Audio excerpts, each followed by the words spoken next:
miskomunikasi. Sayang banget gitu bola yang harusnya easy bola out ya, tapi dicolong sama China. Yang kedua, biasanya terantisipasi dengan oke, bola-bola yang dilepasin jauh. Dan tadi misalnya awal kan bolanya bola-bola atas. Itu lebih bisa dibaca sama Hilger, sama Jai, bola-bola atas. Akhirnya diubah tuh bolanya pendek ke bawah kan. Bawah, betul. Lebih sulit. Tadi ya posisi yang Verdong mainkan memaksa cuman ada dua yang tertinggal di belakang ya. Cuman si Hilger sama si Ises di babak pertama tadi. Tadi masuknya si Rizky Ridho. Ya mungkin ketika Cina udah nggak sengotot itu, akhirnya kita lebih bisa menguasain bola kan. Yang kita harapkan kan itu kan, bola-bola operan-operan pendek kita ditambah Tom Hai di tengah, itu yang akan menciptakan kita cukup banyak peluang gitu. Tapi ya begitu udah unggul 2 gol, China cukup menerapkan disiplin dan kita selalu bilang tadi di awal bola-bola tinggi, postur mereka tinggi-tinggi, kebuang semua kan bola-bola atas gitu.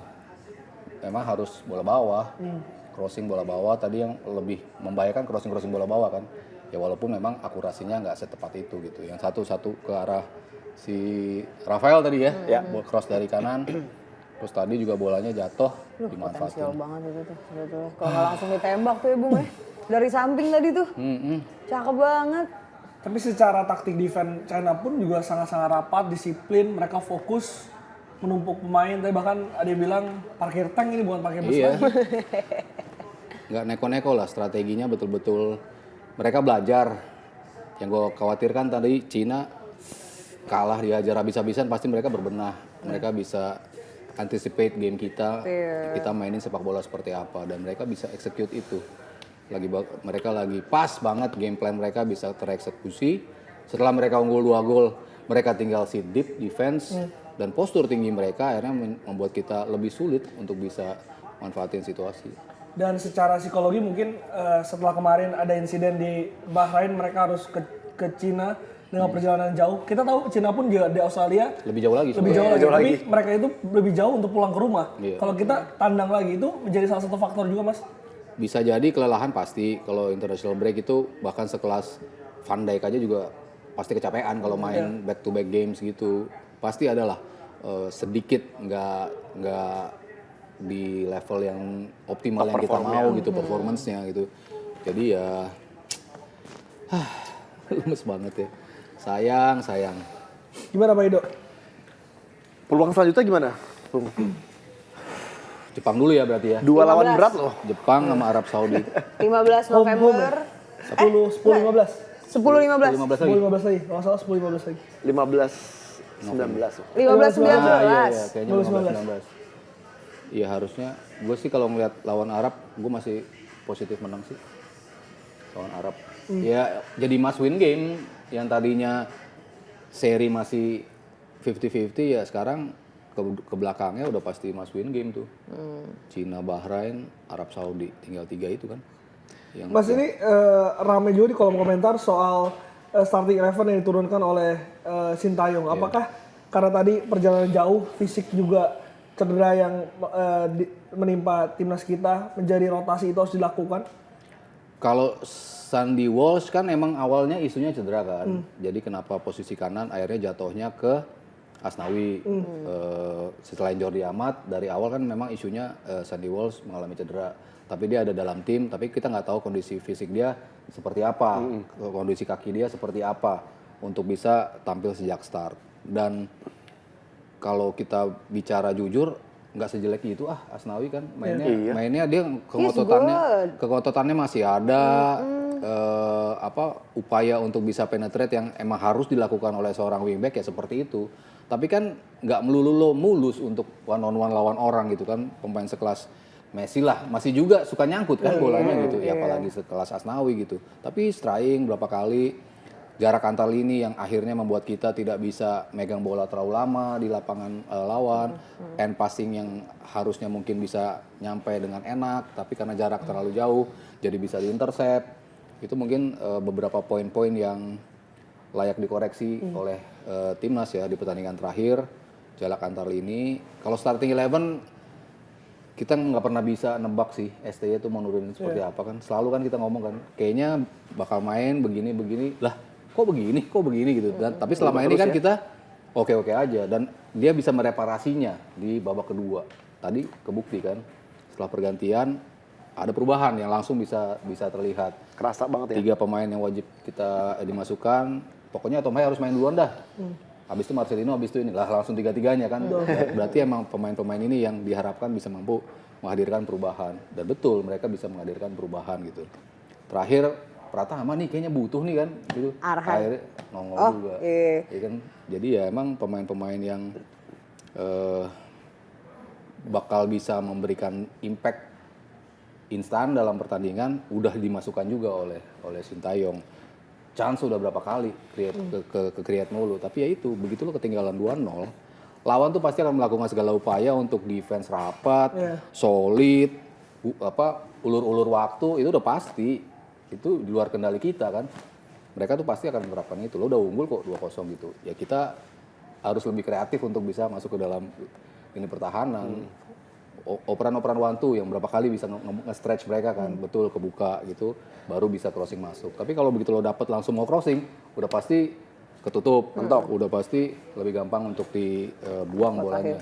Tapi by the time lo coba untuk tik-tak dulu, itu kan akan membuat mereka membuka ruang, bingung jaga yang mana, nah dari situ. Tapi kan tadi keeksekusinya nggak sempurna juga. Tak, bola ketiganya nggak tepat gitu, tapi niatnya udah benar gitu.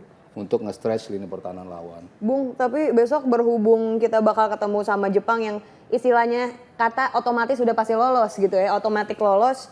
Kira-kira strategi seperti apa yang akan dikeluarin sama Sintayong? Kalau based on di Piala Asia sih, kemarin kita juga kayak nggak ada takutnya juga kita berani lawan. Tapi kan apesnya kita dapat penalti ya di menit-menit awal kan, dapat penalti, ada 1 gol bunuh diri ya kalau nggak salah, sebuah gol yang scrappy gol lah dari belakang gitu. Jadi gol-golnya pun juga sebetulnya nggak meyakinkan walaupun kita didominasi total oleh mereka. Tapi ya Sintayong kan gitu, kalau dapat lawan yang menekan kadang-kadang dia bagusnya dalam transisinya itu kan. Ya itu harapan kita sih. Ya semoga yang gua bilang Jepang bakal ngalahin kita 2 kali ya moga-moga salah dah. Sekali kita bisa menang ya. Amin. 2 home game. Ganti statement lo sekarang juga. Bang Arab Saudi 6 poin ya. Taunya, yang tadinya kita pikir ini banyak yang bilang ini 6 poin, taunya malah 6 poin ini lawan Arab sama Jepang. Wow. Amin. Karena kita ancam kita nggak beli produk Jepang. Gak jalan-jalan ke Jepang. Susah juga kayaknya sih. Mobil Jepang jangan dibeli. Gitu. Bagus tuh. Sebetulnya kan tiga pertandingan kemarin kita tidak diprediksi akan mencuri poin. Tapi ini sebetulnya pertandingan ini kita harusnya mencuri poin penuh, Mas. Dengan melihat situasi sekarang nih, Mas. Kita masih right track nggak sih untuk bisa dapat 15 poin itu untuk minimal Bahrain udah main belum? 3-4. Bahrain tuh Bahrain Arab. malam ya? Belum kayaknya. Belum main kayaknya. Belum main. Penasaran Bahrain juga. Arab kayaknya main deh. Kita cek yuk. Udah deh, saya cek dulu ya. Belum main, Mas. Tadi Jepang udah Australia 1-1, itu udah menguntungkan kita lah ya. Itu udah menguntungkan Agak kita. sedikit membantu kita lah. Belum main. Ya moga-moga Arab ini juga Artinya sekarang seri juga lah. Indonesia tuh masih di posisi kelima dengan 3 poin. Golnya -1. Sedangkan China dengan poinnya sama 3 poin -11. minus 9. 9. Karena dia dua gol di sini kan. Bahrain itu dan Saudi Arabia poinnya 4-4. Oh tadi mereka -10 ya startnya ya? Betul. Iya. Minus 11. 10 berarti 10. -10 kan? Kebobolan 12, golin 2 ya? Yes. Oh iya. Masih tetap menangan kita ya. Kebobolan 13. Kebobolan sekarang 13 ya? Cina. Iya. Sekarang 13 Memasukkan 4. Iya. Ya harapan ya pasti harus mau nggak mau kan. Lo dalam posisi yang must win situation yang tadinya mungkin lo nggak wajib menang lawan Arab Saudi, tapi sekarang jadi wajib menang gitu kan. Ya tiga laga home lah menurut gua yang pasti kita harus menang tuh itu Arab Saudi, Jepang, Bahrain sama Cina. Itu 3 yang kalau 9 tambah 3 baru 12 ya. ya susah. Satu lagi mau lawan Jepang atau Australia. berat ya. Australia tandang, kayaknya berat. Heavy. Di atas kertas ya. Seri Kita deh bisa. Kita bicara di atas kertas. Kemarin tuh seri, siapa yang Iya. tahu? Kita di atas kertas kan susah gitu untuk menang away di Australia. Di atas kertas susah juga untuk menang home away lawan Jepang.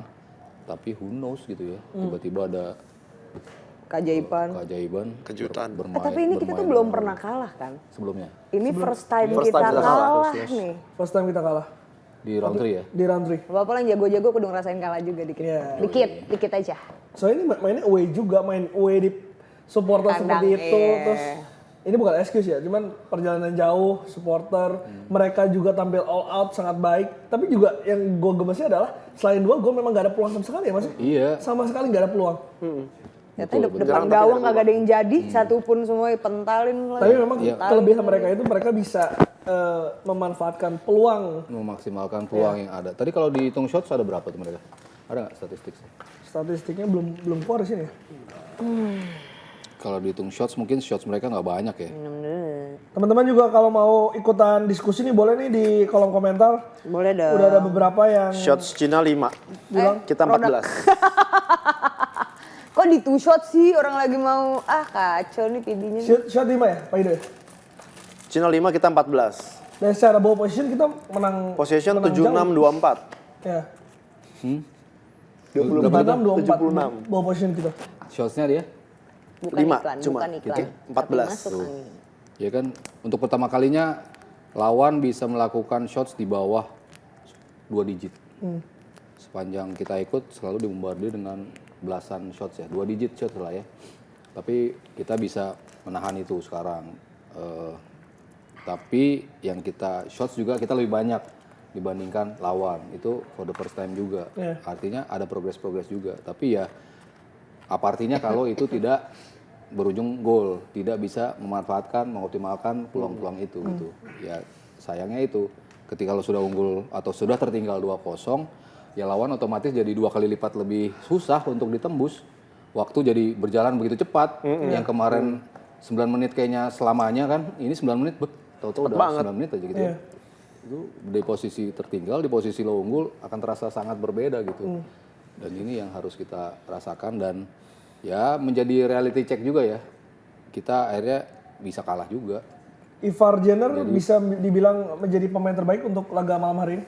Ya, di babak pertama tadi apa ya, professional foul yang dilakukan 3 lawan 2. Kalau dia nggak melakukan itu berat pastinya untuk bisa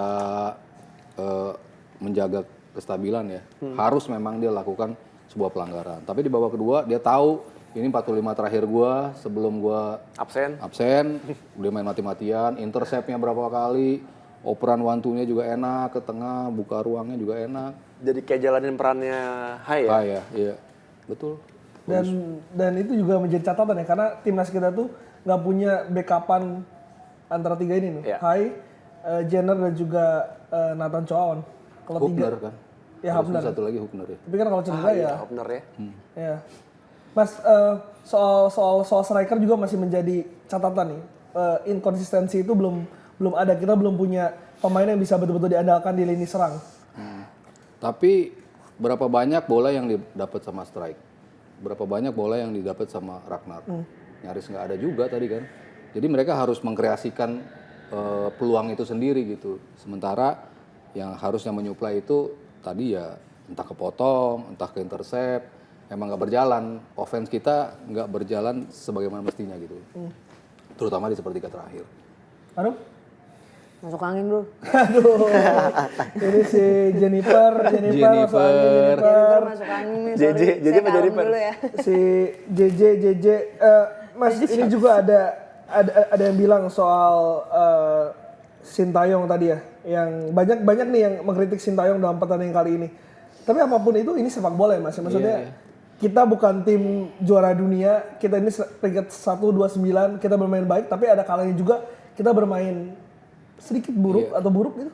Ya maksudnya yang perlu dipahami adalah ketika kita nginjak babak ini, ekspektasi kita tuh apa sih? Semua peringkatnya di atas kita. Kita pot terakhir peringkatnya bukan yang pertama juga di pot terakhir.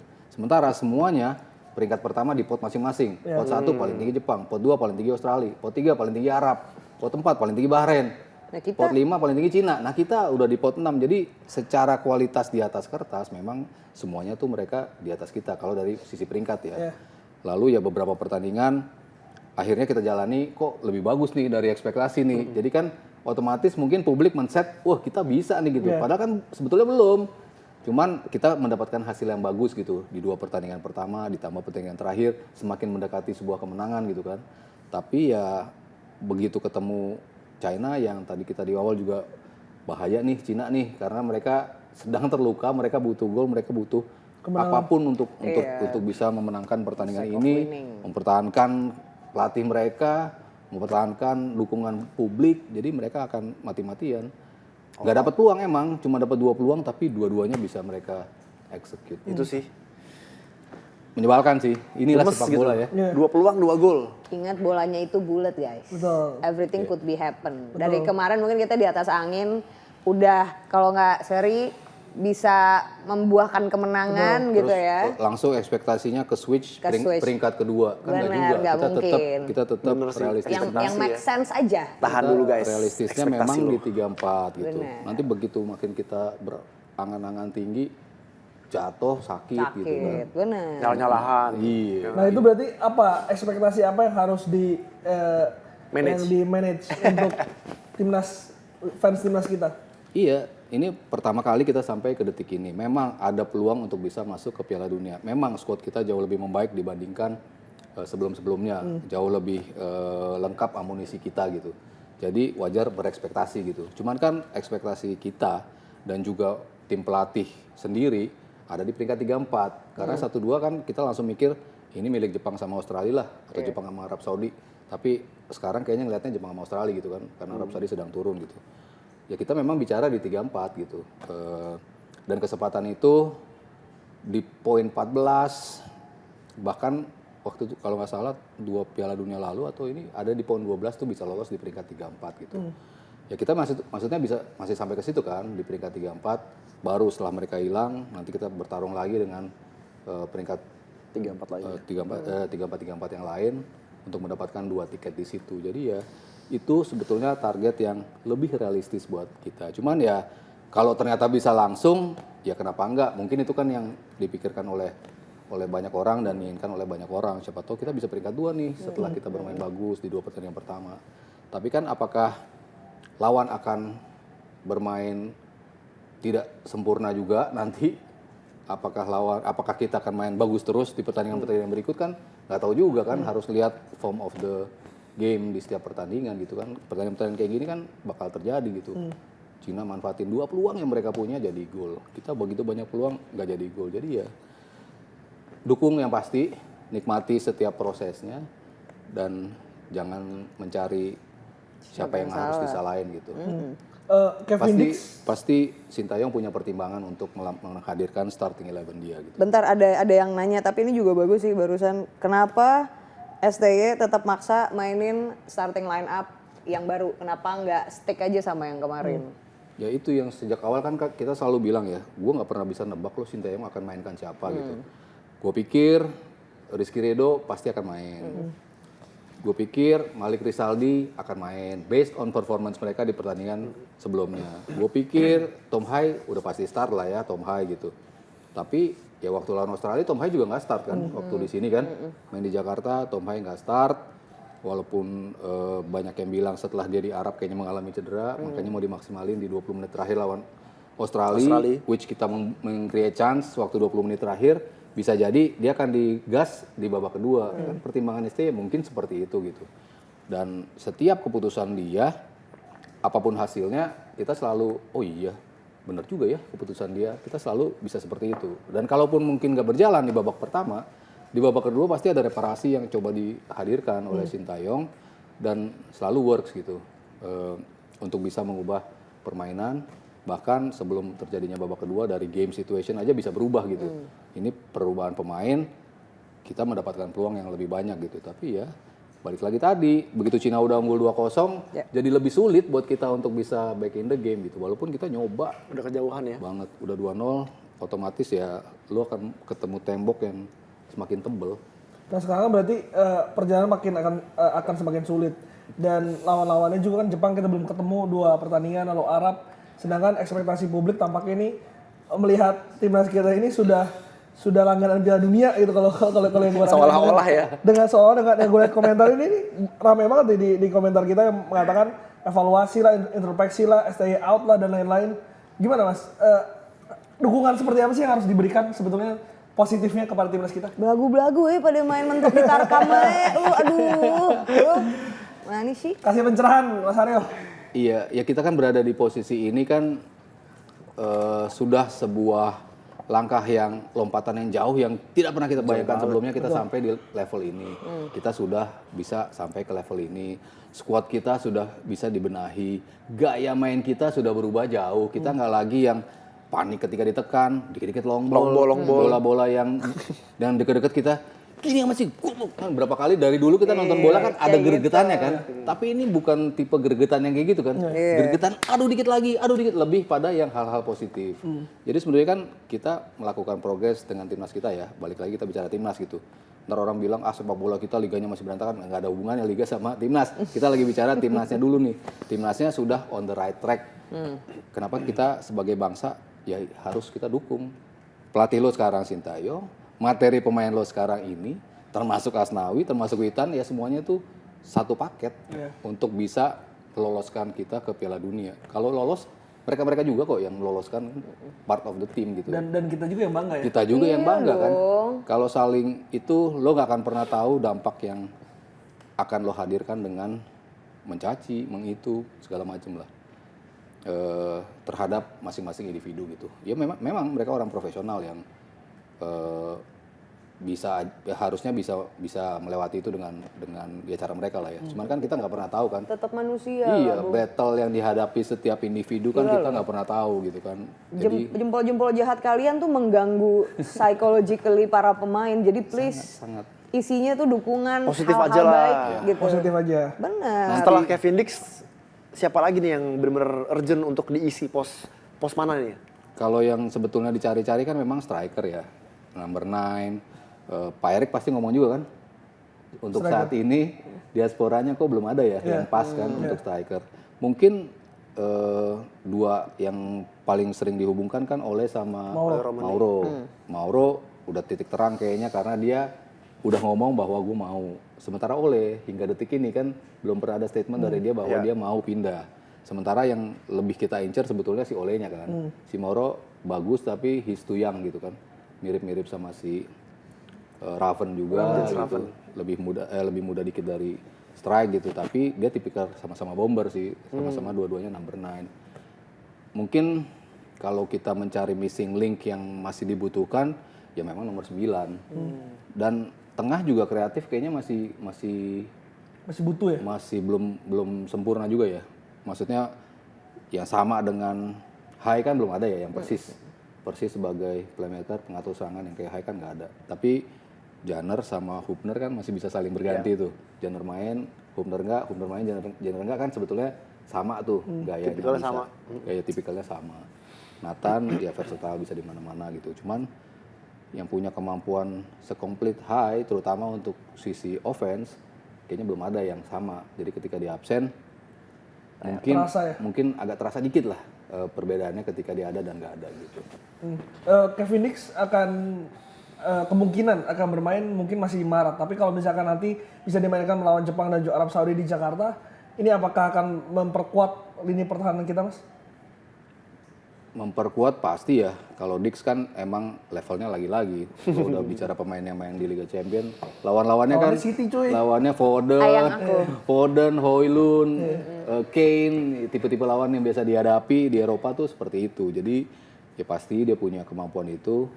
Rotasi pasti juga harus dilakukan karena nggak ada posisi yang otomatis buat setiap pemain.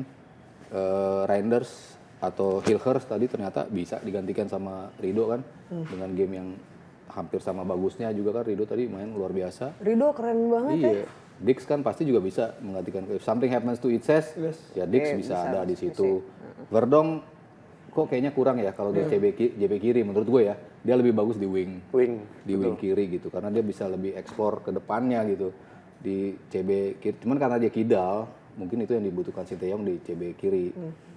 Tapi kalau menurut gua lebih natural posisinya kalau dia di wing kiri gitu.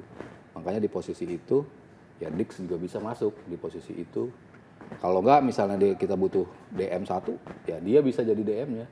Sementara yang dua pemain di depannya gitu. Mas Hilger sih tampaknya kayak belum terlalu Ngecun ya? iya, Belum ngecun ya? belum ngecun. Lebih ngecun di game pertama ya. Lebih Iya. ngecun di game pertama. Pas yang lawan Bahrain dia kelihatan lebih ngecun. Ya di awal agak shaky dikit tapi habis itu dia luar biasa. Tadi kan juga kehilangan bola bola itu gol kan juga ya di posisinya lubang di dia ya. Iya. Dia sama Jay. Cuman kan ya ketika semua pemain naik begitu maju, otomatis kan lubangnya lebih lebar di lini belakang. Jadi ya dua pemain ini akhirnya terekspos gitu.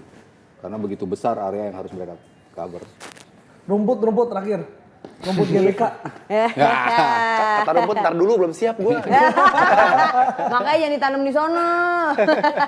Harus digelar ya. Harus digelar. Jangan Harus digulung. Iya.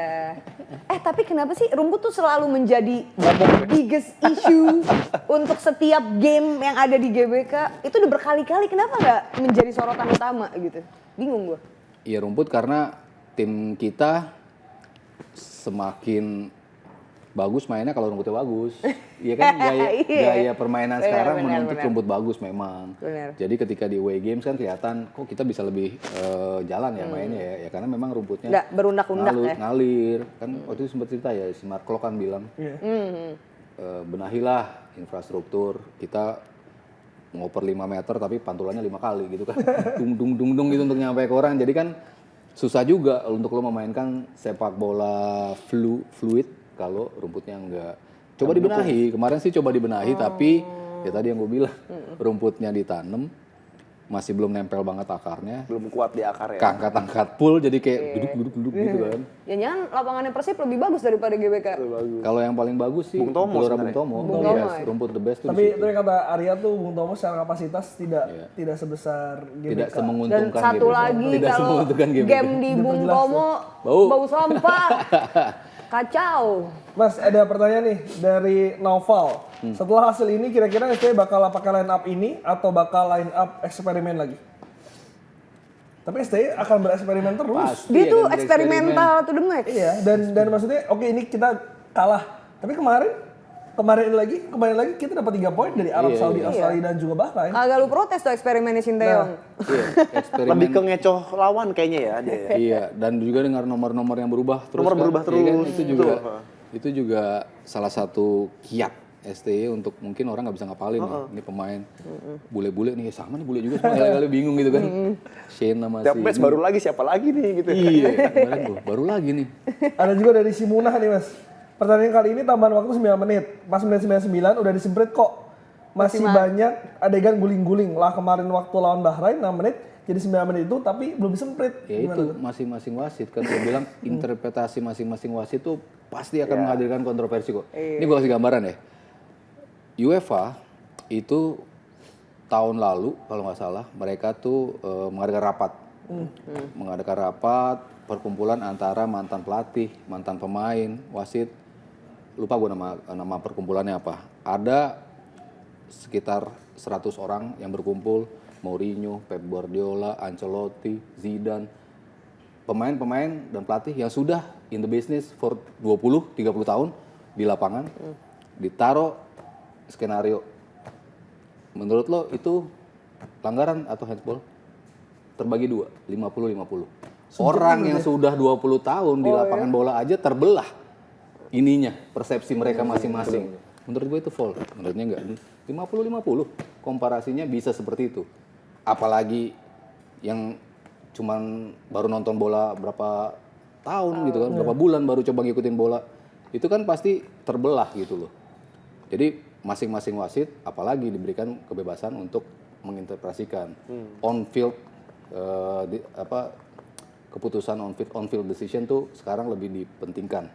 Jadi walaupun VAR-nya mengatakan lo perlu nge-review ini, kalau dia bilang kayaknya enggak gitu, gue yakin dengan keputusan gue, berarti on field decision gitu. Tapi kalau misalnya VAR bisa mengatakan bahwa lo harus review dah ini gini-gini, oke boleh. Dan wasit nggak bisa minta dia yang review, memang harus dari tim VAR. Tim VAR yang menawarkan, lo harus review ini atau lo butuh review apa enggak, baru si wasit yang menentukan. Jadi dia yang akan keputusan akhir itu apa tuh tetap wasit yang memutuskan. Iya, Wasit utama ya? Is it or wasit not? utama tetap. Tapi yang meminta supaya dia direview adalah tim VAR. Tapi, Coba lo cek deh, Iya, gitu lo cek. Ini kayaknya ada kemungkinan atau ada potensi apa. Jadi ya balik lagi ya, 50% orang akan mengatakan ini, 50% orang akan mengatakan ini. Lo jangan bicara orang yang baru nonton bola deh. Gue bilang, 20 tahun, 30 tahun, Ancelotti kurang lama apa sih di lapangan bola? Mourinho kurang lama apa di lapangan bola? Di Eropa pula ya. Di Eropa pula masih terbelah soal setiap keputusan di atas lapangan. Jadi kalau kita ribut, ya kita baru nonton bola berapa lama sih? Lo seberapa intens lo mengetahui laws of the game sih gitu. Dan apa yang tertulis di laws of the game belum tentu teraplikasi dengan begitu langsung gitu. Ini peraturannya harus ini penalti. Kan nggak juga. Handsball. Tapi apakah cukup untuk menjadi penalti? Itu wasit punya pandangan lain. Lu akan mengatakan itu handsball, penalti. Hanum akan mengatakan enggak. Dia akan mengatakan penalti misalnya. Gua akan mengatakan enggak. 50-50 juga. Jadi keputusan itu pasti ada kontroversialnya setiap pertandingan. Jadi kalau dia wasit tadi nggak menambahkan, ya itu memang keputusan dia seperti itu. Wasit kemarin menambahkan, ya itu menurut wasit kita seperti itu gitu. Jadi selalu akan ada kontroversi yang muncul. Persepsi orang pasti beda-beda. Menurut kita begitu, menurut mereka enggak. Menurut mereka begitu, menurut kita enggak. Pasti akan ada perbedaan. Ini juga pertanyaan dari Opwin. Bang, menurut ente performa Shane Patinama gimana bang? Mungkin sama kayak Sandy Walsh di pertandingan pertama ya, nggak optimal karena memang nggak banyak peluang yang datang dari sisi kiri. Kita nggak banyak manfaatkan kanal sisi kiri.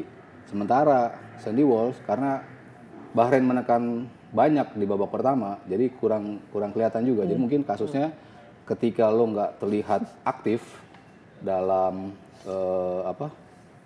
memainkan bola, jadi terlihat lo kayak nggak ada peran gitu. Tapi memang di posisi dia tadi nggak terlalu banyak mengekspos sisi pertahanan kanan dari China ya, karena memang dia nggak banyak bola yang datang dari daerah situ.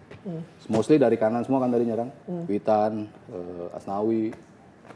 Jadi Babak kedua kebaliknya ya, dari kiri. babak kedua iya akhirnya begitu si Nathan digeser ke kiri, jadi bolanya banyak dibawa oleh si Nathan gitu. Tapi progresif pemain-pemain kita sekarang tuh bener-bener bisa dirotasi dan dimainin di mana aja, semua posisi jadi. Versatile emang.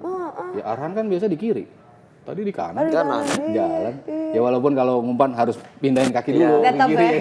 Kalau ini dari sini kan ini langsung bisa ngumpan gitu. Tapi di sini dan apa yang kita lihat di pertandingan terakhir lawan Australia kan Arhan ternyata lebih bisa advance ke depan ya. Bola-bola di depan ternyata dia cukup bisa kok one on one lawan-lawan, crossing dia tetap jalan, lemparannya tetap ada. Jadi memang ada hal-hal yang tetap bisa dikontribusikan oleh Arhan di tengah kekurangan pemain-pemain lain yang mungkin di atas kertas kualitasnya di atas dia gitu, tapi tetap aja Arhan bisa menawarkan yang tidak ditawarkan oleh pemain lain gitu. Oke, terakhir beberapa pertanyaan ini penutup Paula Safira, ada juga dari Ramadan. Apakah Indonesia masih berpeluang besar aman ke posisi keempat dengan situasi seperti ini? Sekarang Jepang 10, Jepang 10, Australia 5 ya. Australia Jepang tadi 10. seri ya. Cek Live score. skor. Jepang 10, Australia 5, Arab 4, Bahrain 4, Indonesia 3, China 3. Ya, Arab, Bahrain moga-moga seri jadi 5-5 juga. Ya kita kalau menang besok jadi 6 poin kan, lumayan lah. Lawan Arab. Dan kita juga masih bergantung sama Masih sih kalau menurut gua tadi ya? di 4 masih ada peluang. 3-4 kita masih cukup Terbuka.